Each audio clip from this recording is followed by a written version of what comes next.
عليكم ورحمة الله وبركاته. مرحبا مكو يمبوتو سو كيري musemberegane ekyo kyo kiri musemberegane musemberegane bulungi insha Allah mwejjemu engeri y'amabanga banga biidhnillah naye budde ennaku zino tebumala wakira ddala situmanyi bakiki naye nga barakallahu fikum wa jazakumullahu khairan sawa ekitiibwa Allah azza wa jalla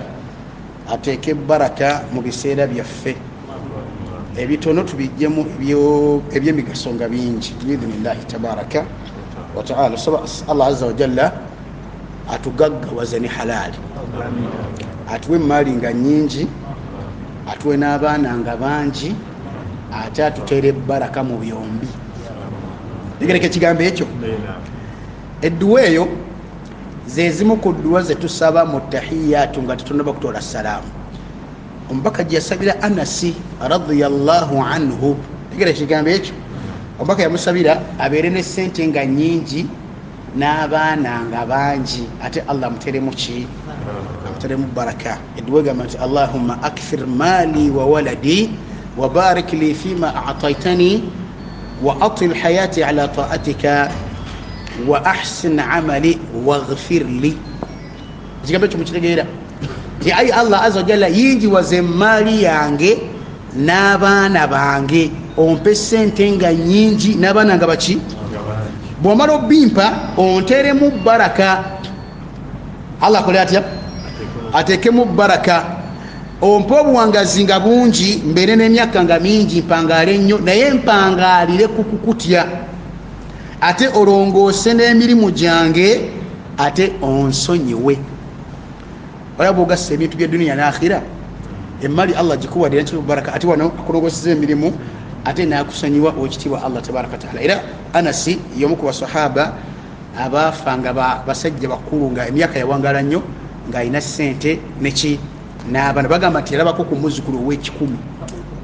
nga tannaba kufa radiyallahu, bebaku ku basahaba abasembayo okufa radiyallahu anhu, olw'abaana n'abazzukulu yali alina ne ssente enyingi yali akola ki? Essente kintu kikulu nnyo mu ddiini ya Allah azza wa jalla, era tusaba Allah atugaggawaze ne halaali, kubanga bw'otula empazi z'obusiraamu mulimu ebya ssente. Wa itaau zaka, n'okuwa ki? Zaka mu maali zaffe. Eyo mpaji yaki? Cash department yekola ku bya ssente zosi, cash ssente, okuwa zaka mu maali zaffe. Akulu nti omuntu mugagga alina ssente n'awa zaka mu maali ye, n'awaayo mu kkubo lya Allah azza wa jalla ssente ze. Era kyobola nti Allah azza wa jalla ayogera nnyo ku sola ne infaq. Emirundi egisinga obungi aya zijja, aya erimu essola, ejjanga erimu naki? Ne zaka oba ne sadaka. Olwatu lwaki? Bukulu bwa maali. Obusiraamu buyinza obutagenda mu maaso illa bitadhihi, okujjako naki? Kibwe kiri, si bwe kiri? Bwe yava Madiina ogende, bwe yava Maka ogende mu Madiina, awali muzikiti gwe wennyini ogw'e Madiina yagulawo naki? Ekifo ky'abaana bavuka babiri, nabbi yakigula na ssente sallallahu alaihi wasallam, zaali nsimbi ze. Era ekifo kya mubaka alayhi salatu wassalam nazimba masjidi. Kati obusiraamu ne butandikiraawo okukola ki? Kati sente zeetaagisa okusaba Allah azza wa jalla azituwe. Tekigana kubeera ng'oli alimu ng'ate oli mugagga, oli naggagga, olina ssente. Tekigana. Ku lw'ensonga gw'ojja okukozesa ssente nga Allah bw'akola ki? Hadithi enneewunyisa eri musnad Imam Ahmad, ejja okusaba gwe bayita Abu Kabsha al-Ammari radiyallahu anhu. Omubaka yagamba nti innama dunya li arba'ati nafarin, mazima ensi eno y'abantu bamiteekemeka. Naye omuteeko nabbi gwasooka okwogerako sallallahu alaihi wasallam, era n'aguteeka mu bantu abawaggulu mu maaso ga Allah azza wa jalla, yagamba nti rajulun, omuntu, rajulun omusajja, rajulun kitwalibwa muno omukazi, amakulu nti omuntu ataahu Allahu maalan wa ilman yasoka na sente ti Allah gwawadde maali ne irimu nga bwe bikola atya abidina lekera kigambo ekyo era munoonye sente nga munoonya ki munoonye irimu nga munoonya ki ambaka yagamba nti ye muntu Allah gwawadde maali sente wa ilman namuwa ne irimu fahuwa yattaqi llaha fihi wayasilu fihi rahimahu mazima ddala omuntu oyo nga mu sente ze ne irimu ye atiiramu Allah azza wa jalla era nayunga n'abantu b'eŋŋanda ze mu sente naki kubanga musajja mugagga alina sente amanye ekyo zikozesa kigambo kiregereka kwegamba iri emuwa kutya kati ate maali nemuwa nokugatta eŋŋanda wala hawla wala quwwata illa billah ate nga byonna byakutyani byakutya Allah subhanahu wa ta'ala esente nabbi yazisabanga buli kumakya buli lunaku tiwali olunaku lwakya nga nabbi wali mulamu namala okusala eswala ya subuhi okujjaku nga yasabanga Allah sente tabaraka wa ta'ala yamusabanga ebintu ebyo yagamba nti Allahumma inni as'aluka ilman nafi'an wa rizqan tayyiban wa amalan mutaqabbala lunaku ebintu bimeka yasabanga irimu nafi'an egassa kubanga mulimu irimu nga takola ki nga muntu irimu yagisoma naye nga ali mu kukola bid'a omuntu irimu yagisoma naye nga ali mukugattako Allah tabaraka wa ta'ala omuntu irimu yagisoma naye nga ali mu kubuza bantu ng'ate ekituufu akikola atya kati eyo ilmu ghairu nafi' setegasa era obanga osoma Allah tabaraka wa ta'ala musamuga ilman nafi'an irimu egenda okukola ki era Allah nabbu yagamba ku muntu afa nti omuntu bwafa emirimu gyonna gikutukawo yaleeta n'ekyayirimu naye yagikomeka nagamba nti aw ilmun yuntafa'u bihi oba irimu omuntu gyalese ng'egasa abantu bagiganyulwamu kyova ogisaba waneeno ayi Allah nkusaba irimu ekola ki nazzako riziki wa rizqan tayyiba ne sente eza halaali wa amalan mutaqabbala n'emirimu egikola ki bawulaba batunulira ensonga z'omubaka ez'essatu ne bagamba lwaki yasooka kusaba irimu nazzaako esente nazzaako emirimu olwensonga nti bw'onaabeera n'irimu tegereka mu luganda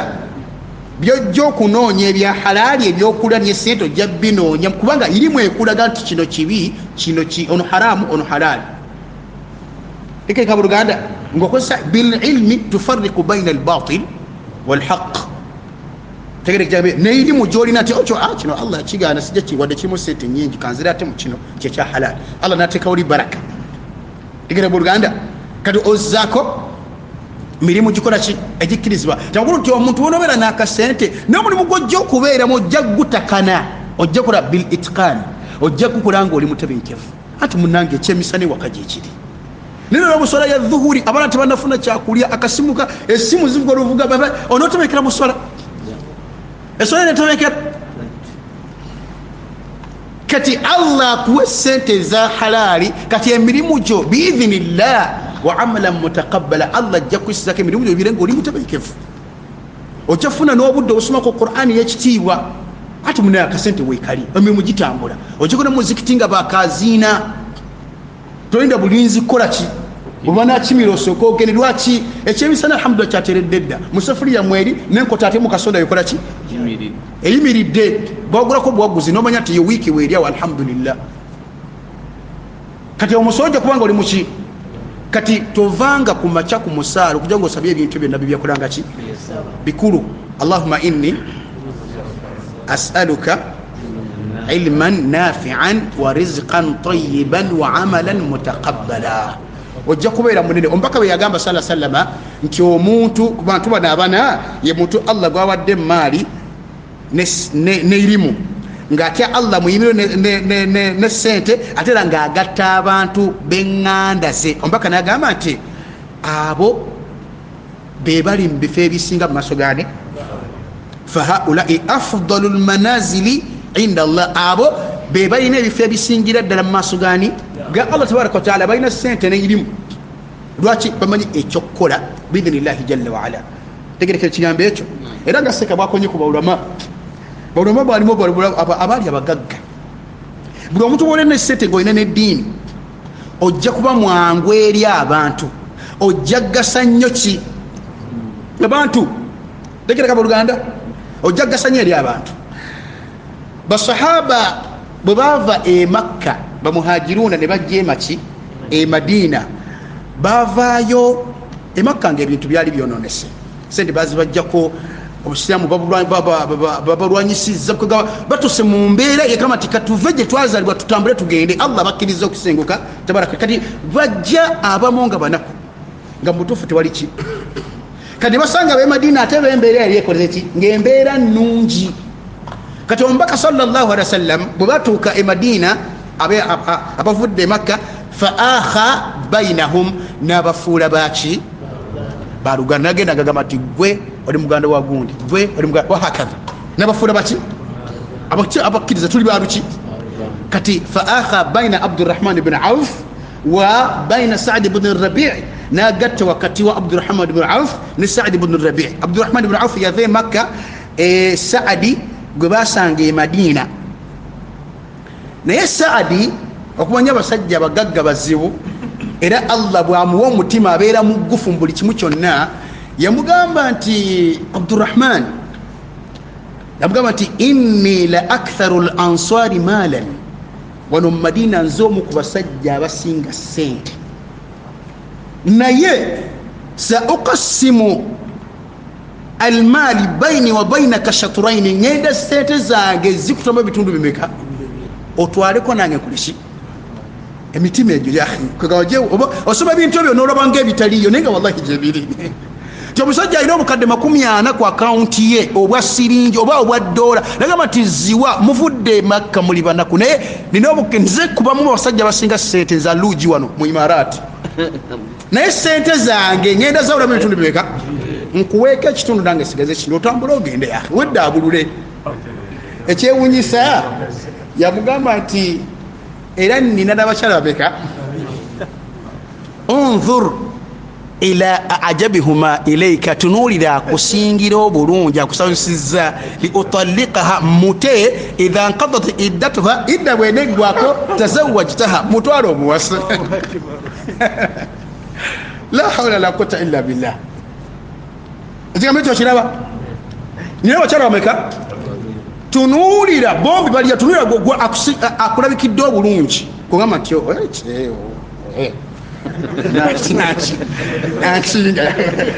kati nze muwe taraka